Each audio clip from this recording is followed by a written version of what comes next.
Well, well, well, would you look at that?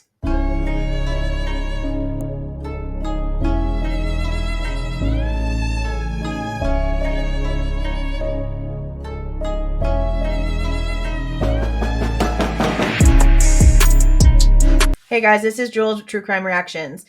Disclaimer. Everything stated in this video is my opinion and my opinion only. And just like everything else in these cases we discuss here on this channel, everything is alleged. Okay, so I put this video out talking about the Venmo transaction that I ended up coming across whenever I was digging for a bigger Idaho 4 video that I've been working on for a while. The Venmo is between Ethan and Xana the night before the murders, so the 12th, November the 12th of 2022, and it's for Domino's.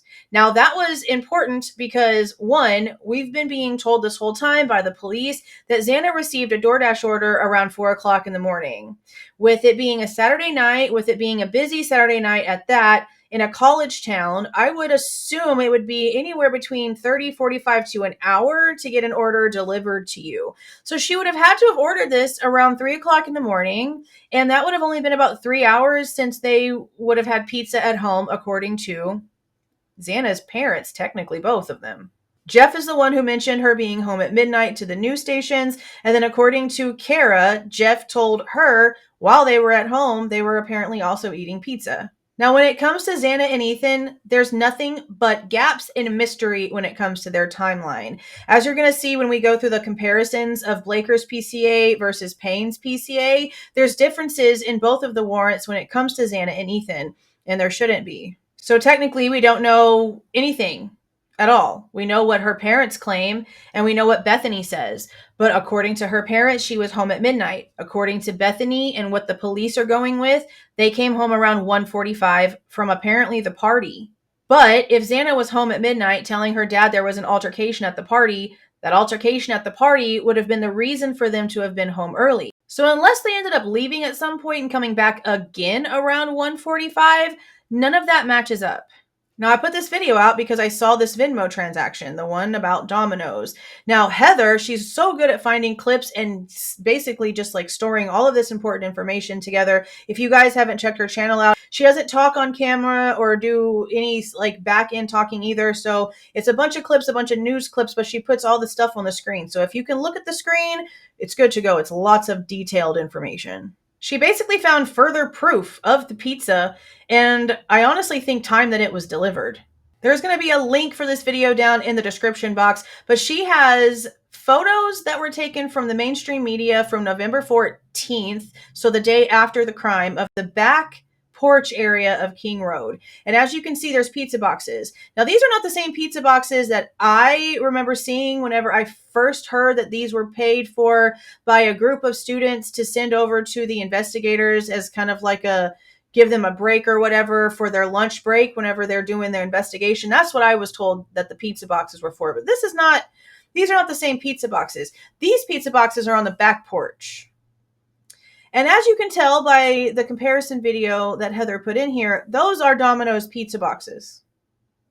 Ethan sent Xana money for Domino's on 11/12 of 2022. Now, before I get to this next part that she found that even further gives proof to this, now I'm not saying that this is like 100%, but you can only have so many things come together before you have to believe that that's just what happened. But let me preface this by stating, I never said that Lindel Lane was like completely fake and not real and not from that location or any of the things. I had somebody leave a comment saying, but Jules thinks that Lindel Lane is fake. I think the audio is manipulated. It's the audio that you cannot trust. That's what I've been saying this entire time. Literally go back to all the things. It's the audio. It's the audio. I'm actually pretty positive, like 98-ish% sure I know the YouTuber responsible for what happened here. I'm just going to leave that to myself. And that's based off of things that I've been told throughout time and doing my own research on stuff. But I'm just going to leave that at that. I don't think it's fake. I know that it came from where people are saying that it came from. Like 1000% it came from Kane's property. Okay. But when it comes to the audio, just because it has honks and beeps and whatever's at certain times that the Banfield footage does not mean that everything else is real. People leave things in to authenticate things whenever they are trying to scam you. That's how they make the scam work.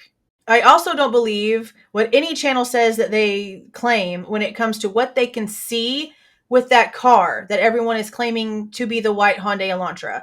It could be the actual white Hyundai Elantra that they are talking about in the PCA. Now, you cannot see whoever's driving it. You cannot see any identifying marks. You can't even tell if it has a license plate or not. You can't tell any of those things. No matter what anybody tries to say, it's just not happening. I believe it's not admissible evidence. I never said it was fake or I didn't believe Lindel Lane. I don't believe the audio of Lindel Lane, and I don't think there's anything in there that was admissible, or else it wouldn't be out here. We see what they do to things they don't want out here. So many things have been scrubbed from the internet, from media releases down to things that the Goncalveses have posted. I mean, like, legit just erased from time. So let me go ahead and play you this part that Heather found.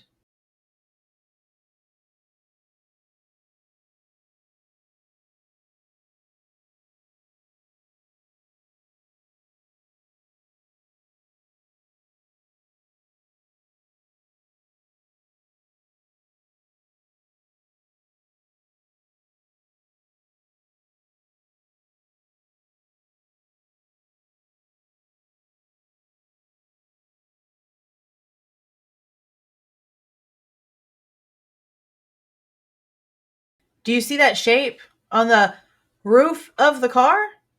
Now look at these. Look at the shapes of these compared to the way that the shape on the top of this car looks. Does that not look like it could be a Domino's delivery driver? Okay, and look at the time, 1:05. Now, the video of these Venmos was recorded on November 20th, making the 8th day prior to that, November 12th. So Ethan could have easily sent this to Xana right before midnight or just sometime before midnight, and this still be a 1 o'clock in the morning delivery. This is a college town on a Saturday night. An hour? Yeah, sounds about right. I'll also say this. It's possible that Xana didn't state precisely that she was eating pizza. It could have been eating pizza. It could have been about to order pizza. It could have been we ordered pizza. It could have been we're waiting on pizza to get here. It could have been something along those lines. Again, I'm not claiming that this is 100%. I'm just showing you guys things that I am seeing proof of that actually exist out there that seem to tell a story. But whenever you have the parents claiming this from the beginning, you have the Venmo that for some reason we all missed. Like, very few people saw this. Almost everyone in the comments was like, wow, I've never seen that Venmo for Domino's before. And I'm like, yeah, bro, me neither. That's crazy. Even the video that what this was posted on doesn't have that many views. It only had about like 4,000 views whenever I saw it. And Conspiracy gets a lot of views because she brings receipts for everything that she talks about. She's really, really detailed. And this was right in the very beginning of the case. So it was just kind of strange that it just never, it never got seen, because it definitely would have been part of the timeline, and it would have definitely given concrete confirmation to the pizza story a long time ago. So again, we have them being home around midnight and pizza from Xana's parents. We have a Venmo from Ethan to Xana for Domino's. We have 2 pizza boxes at least in the back of the freaking house, 1 in the trash can, 1 in the trash bag next to the trash can. Those are definitely Domino's pizza boxes. And then we have a vehicle taking the rounds around 1 o'clock in the morning that looks like it could very much have a Domino's topper on the roof, like a delivery. I mean, how many... I don't know what else you would need to like put that together, but I'm still not going to sit here and claim that this is exactly what this is, because it's not daylight. We can't see what that vehicle is. I can't see the actual time that Ethan sent that money for Domino's to Xana. All I know is where it connects, and that's wild the way that it connects. Let me know what you guys think down in the comments, and don't forget to go watch Heather's video so you can see this play out in the way that she has it, because all I did was show you the clips and a little snippet of the video that she posted. So go and make sure that you watch the original. If you like the way that I present this information and give my opinion, please don't forget to leave a like on the way out. Subscribe to the channel if you were not subscribed already. And please don't forget to make sure that your notification bell is set to all so you don't miss any of my rants, reviews, reactions, updates, or deep dives. See y'all.